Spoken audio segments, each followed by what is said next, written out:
Hi friends, news ಫಸ್ಟ್ಗೆ ಸ್ವಾಗತ. ನಾನು ಜಗದೀಶ್ ಕಾಶಂಪುರ್. ಅದೃಷ್ಟಲಕ್ಷ್ಮಿ ಯಾರಿಗೂ ಯಾವಾಗ ಹೇಗೆ ಒಲಿಯುತ್ತೆ ಅಂತ ಊಹೆ ಮಾಡೋದಕ್ಕೂ ಸಹಿತ ಆಗೋಲ್ಲ. ಹೀಗೆ ಊಹಿಸದೆ ಬಾಲಿವುಡ್ ಖ್ಯಾತ ನಟ ಸೋನು ಸೂದ್ಗೆ ಒಂದು ಬಿಗ್ ಆಫರ್ ಬಂದಿದೆ ಅಂತೆ. ಅದು ಯಾವುದೋ ಸಿನಿಮಾ ಪಾತ್ರಕ್ಕಲ್ಲ ಅಥವಾ ರಿಯಾಲಿಟಿ ಶೋಗೂ ಅಲ್ಲ, ಬದಲಾಗಿ ದೆಹಲಿಗೆ CM ಆಗುವಂತಹ ಕಾರಣಕ್ಕಾಗಿ. ಅಷ್ಟಕ್ಕೂ ಸೋನು ಸೂದ್ಗೆ ಈ ಆಫರ್ ಕೊಟ್ಟಿದ್ದ್ಯಾರು ಮತ್ತು ಆಫರ್ ಸಿಕ್ಕ ಮೇಲೆ ಸೋನು ಸೂದ್ ಏನಂದ್ರು ಅನ್ನೋದಂತಹ ಕಂಪ್ಲೀಟ್ ಆದಂತಹ ಡೀಟೇಲ್ಸ್ನ ಈ ವಿಡಿಯೋದಲ್ಲಿ ನೋಡ್ಕೊಂಬರೋಣ. ನಾವು ಇತ್ತೀಚಿನ ರಾಜಕೀಯವನ್ನು ನೋಡಿದ್ದೇವೆ. ಒಂದು MLA ಸೀಟ್ ಪಡ್ಕೊಳ್ಬೇಕು ಅಂದ್ರೂ ಸಹಿತ ನಮ್ಮ ನಾಳು ನಾಯಕರ ಮನೆ ಮುಂದ್ಗಡೆ ತಿಂಗಳಾನುಗಂಟ್ಲೆ ಅವರ ಮನೆ ಮುಂದ್ಗಡೆ ಕಾಯ್ಕೊಂಡು ನಿಂತ್ಕೋಬೇಕಾಗತ್ತೆ. ಇನ್ನು ಸೀಟ್ ಸಿಕ್ಕ ಮೇಲೆ ಗೆದ್ದ ಮೇಲೆ ಸಚಿವರಾಗಬೇಕು ಅಂದರೆ ಆವಾಗಲೂ ಸಹಿತ ಸೂಟ್ಕೇಸ್ ಹಿಡ್ಕೊಂಡು ದೆಹಲಿಯ ಹೈಕಮಾಂಡ್ ನಾಯಕರ ಮನೆ ಮುಂದ್ಗಡೆ ಕಾದು ನಿಂತರೂ ಯಾವುದೇ ಕಾರಣಕ್ಕೂ ಯಾರು ಕ್ಯಾರೆ ಅನ್ನೋದಿಲ್ಲ. ಇನ್ನು CM ಆಗಬೇಕು ಅಂತಂದ್ರಂತೂ ಸರ್ಕಾರ ಬೀಳಿಸಿ ಹೊಸ ಸರ್ಕಾರ ರಚನೆ ಮಾಡಿ CM ಆಗೋಷ್ಟರಲ್ಲಿ ಹೈರಾಣಾಗಿ ಹೋಗಿರುತ್ತೆ. ಆದರೆ ಇದಕ್ಕೆಲ್ಲ ತದ್ವಿರುದ್ಧವಾಗಿ ಅನ್ನೋ ರೀತಿಯಲ್ಲಿ ನಟ ಸೋನು ಸೂದ್ಗೆ ಅನಾಯಾಸವಾಗಿ CM ಸ್ಥಾನ ಕೊಡ್ತೀವಿ ಅಂತಂದ್ರೂ ಯಾವುದೇ ಕಾರಣಕ್ಕೂ ಬೇಡ ಅಂತ ಅದನ್ನು ತಳ್ಳಿ ಹಾಕುವಂತಹ ಕೆಲಸವನ್ನು ಮಾಡಿದ್ದಾರೆ.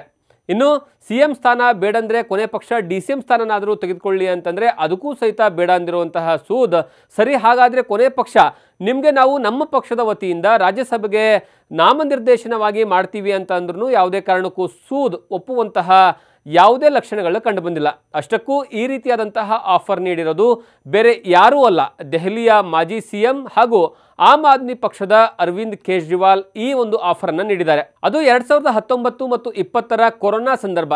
ಇಡೀ ದೇಶವೇ ಕೊರೋನಾ ಮಹಾಮಾರಿಗೆ ತತ್ತರಿಸಿ ಹೋಗಿತ್ತು.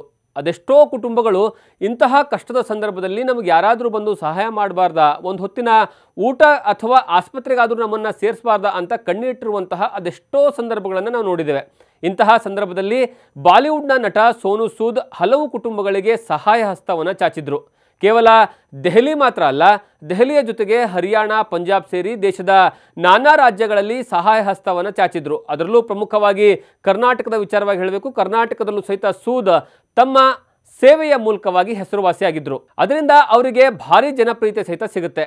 ನಿಮ್ಮಂಥವರು ರಾಜಕೀಯಕ್ಕೆ ಬಂದರೆ ಜನರ ಕಷ್ಟಗಳನ್ನು ನಿವಾರಣೆ ಆಗುತ್ತೆ ಅಂತ ಜನರು ಬಹಳಷ್ಟು ಜನ ಕಮೆಂಟ್ಗಳನ್ನು ಮಾಡಿ ಅವರಿಗೆ ರಾಜಕೀಯಕ್ಕೆ ಆಹ್ವಾನವನ್ನು ಕೊಟ್ಟಿದ್ರು.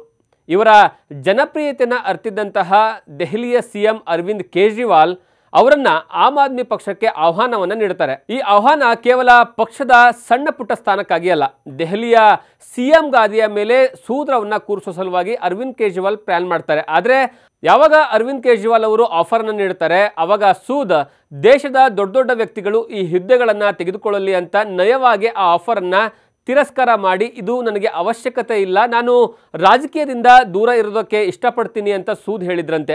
ಈ ಬಗ್ಗೆ ಸ್ವತಃ ಸೂದ್ ಈಗ ಖಾಸಗಿ ಚಾನೆಲ್ ಒಂದಕ್ಕೆ ನೀಡಿರುವಂತಹ ಸಂದರ್ಶನದಲ್ಲಿ ಬಾಯ್ಬಿಟ್ಟಿದ್ದಾರೆ. ಇದೇ ರೀತಿಯಾದಂತಹ ಕಂಟೆಂಟ್ಗಳಿಗಾಗಿ ನೋಡ್ತಾ ಇರಿ ನ್ಯೂಸ್ ಫಸ್ಟ್ ಡಿಜಿಟಲ್, ನಿರ್ಭೀತಿಯಿಂದ ನಿಮ್ಮ ಪರವಾಗಿ.